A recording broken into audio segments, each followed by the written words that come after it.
Hello viewers, আসসালামু আলাইকুম। সবাই কেমন আছেন? নিশ্চয়ই ভালো আছেন। আজকে আমি নতুন একটি রেসিপি নিয়ে আপনাদের সামনে হাজির হলাম। বন্ধুরা, এখানে কিছু শাক দেখতে পাচ্ছেন। এই শাকটার নাম হলো পাট শাক। আজকে আমি পবিত্র মাহে রমজানের মধ্যে এই পাট শাক রেসিপিটা তৈরি করে দেখাবো। কিভাবে পাট শাকের ঝোল তৈরি করতে হয় সেটা আমি আপনাদের সাথে শেয়ার করব। বন্ধুরা, ভিডিওটা প্রথম থেকে শেষ পর্যন্ত দেখার জন্য অনুরোধ রইল, সাথেই থাকুন। প্রথমেই আমি শাকটা কেটে নেব। বন্ধুরা দেখুন, এটা আমার কাটা হয়ে গেছে। আমি এরকম চিকন চিকন করে কেটে নিয়েছি।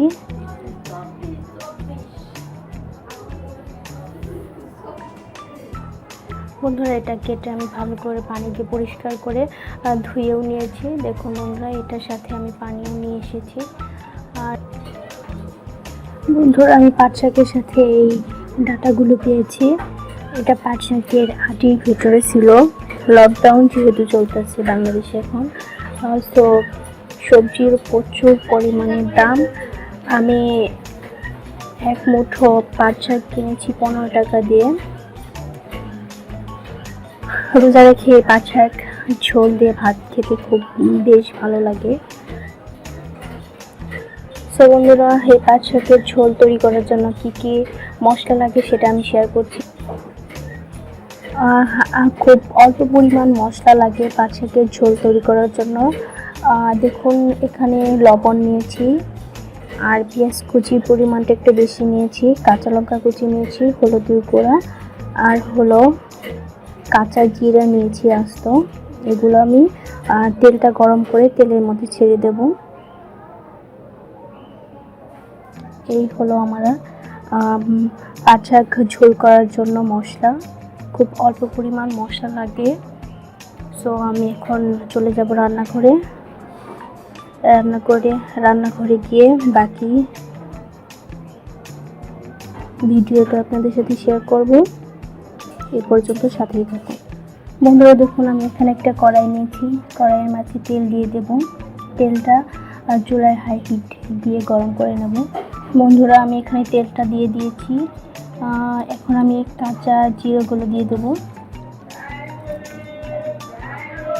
জিরাটা কালো করে ভেজে নেব আমি। জিরাটা কালো করে ভাজা হয়ে গেলে আমি পেঁয়াজ কুচিগুলো লালচে করে ভেজে নেব। এরপর দিয়ে দেব পেঁয়াজ কুচি। বন্ধুরা, আমি পেঁয়াজটা লালচে করে ভেজে নেব।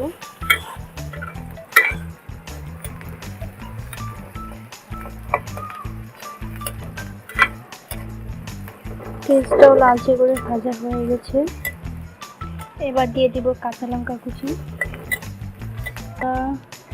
বন্ধুরা, আমার পেঁয়াজটাও ভাজা হয়ে গেছে। এখন আমি পাট শাকগুলো দিয়ে দেব।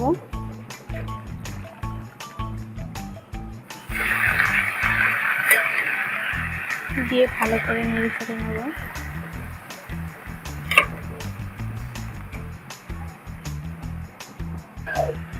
এবার দিয়ে দিব লবণ আর হলুদের গুঁড়া।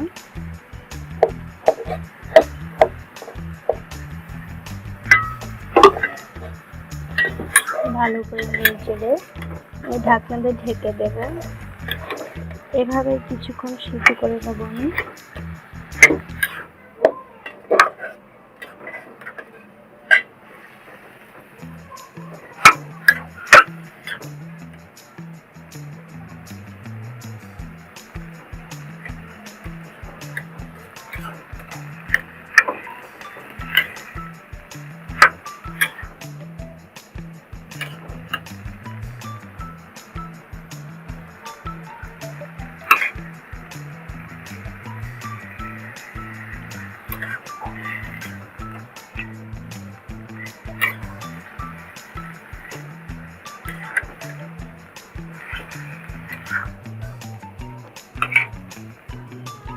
বন্ধুরা দেখুন, আমার পানিটা ফুটে গেছে প্রায়। আমি আর কোনো পানি দেব না, এই পানিতেই হয়ে যাবে।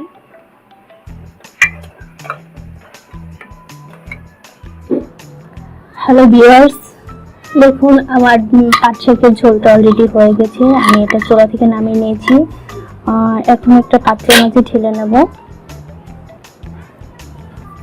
হ্যালো গাইস, দেখুন আমার অলরেডি হয়ে গেছে পাট শাকের ঝোলটা। দেখতে কতটা ভালো লাগতেছে, এটা গরম ভাতের সাথে খেতে বেশ ভালো লাগবে।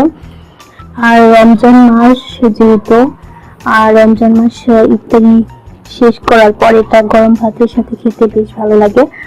সো বন্ধুরা, আর যদি আমার ভিডিওটা ভালো লেগে থাকে তাহলে একটি লাইক, কমেন্ট, শেয়ার করবেন। আর সাবস্ক্রাইব করে পাশে থাকা বেল বাটনটি বাজিয়ে দিবেন, তাহলে নতুন কোনো ভিডিও আপনার কাছে সবার আগে পৌঁছে যাবে।